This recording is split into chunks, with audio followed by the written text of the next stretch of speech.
तर आपण आहोत व्यंकटरमण बालाजी संस्थान इथे तिथे आपण बालाजी टिळक नगर मध्ये आपण जाणून घेऊया। आज जो सोहळा संपलेला आहे त्यांचे जे आहेत आपण जाणून घेऊया त्यांच्या प्रतिक्रिया की आज सोहळ्यामध्ये काय काय त्यांचं ठरलं होतं, काय काय कार्यक्रम झाले होते। नमस्कार सर, स्वागत आहे तुमचं। आज सोहळ्याबद्दल सांगा ना सर।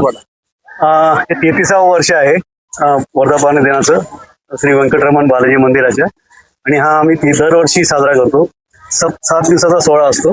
त्या 7 दिवसामध्ये वेगवेगळे असे कार्यक्रम असतात, लोकोपयोगी पण असतात आणि समाज प्रबोधनाचे पण असतात, वैद्यकीय पण असतात आणि कीर्तन आणि भजन असे सगळे मिक्स कार्यक्रम ठेवतो सगळे टोटल 7 दिवसामध्ये। आणि आज त्याचा एक शेवटचा दिवस समारोप असतो। हा कार्याचं कीर्तन होतं आणि याच्यामध्ये आपण समाप्ती करतो।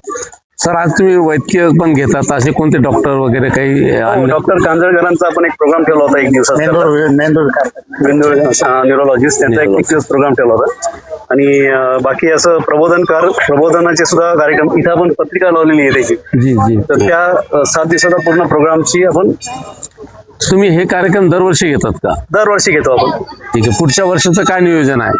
पुढच्या वर्षाचं नियोजन आता पुढच्या वर्षीच आम्ही करू आता। एक्झॅक्टली नाव सर आपलं? मी मंगेश निनाळे, सचिव इथला मंदिरामध्ये। काका तुम्ही सांगा, तो आपलं नाव पण सुरुवात करा। माझं कुलकर्णी, मी या मंदिराचा एक सेवक आहे। किती वर्षापासून सेवा करता सर तुम्ही? 1995 पासून करतो। 55। इथं काय तुम्हाला असा कसला आनंद मिळतो इथे? आनंद म्हणजे इथे रोपटं लावलं, त्या रोपट्याचा महावृक्ष झालेला पाहून खूप आनंद होतो आणि मुलं चांगल्या रीतीनं कार्यक्रम करायला लागले। आणि विशेषतः त्यावेळेस पब्लिक गरीब होती, आता पैसे सुद्धा पुष्कळ जमा होतात, कार्यक्रम त्यामुळे चांगले कार्यक्रम होतात, पैशाशिवाय कार्यक्रम होत नाही। म्हणजे व्यंकटरमण बालाजी तुम्हाला प्रसन्न झाले म्हणायचे। आणि दादांच्या मार्गदर्शनाखाली हो ना, हो ना। आज दादांना जे रोपटं लावलेलं आज वटवृक्ष झालेलं बघतो आपण। त्यांचे वडील आहेत, अच्छा, अजून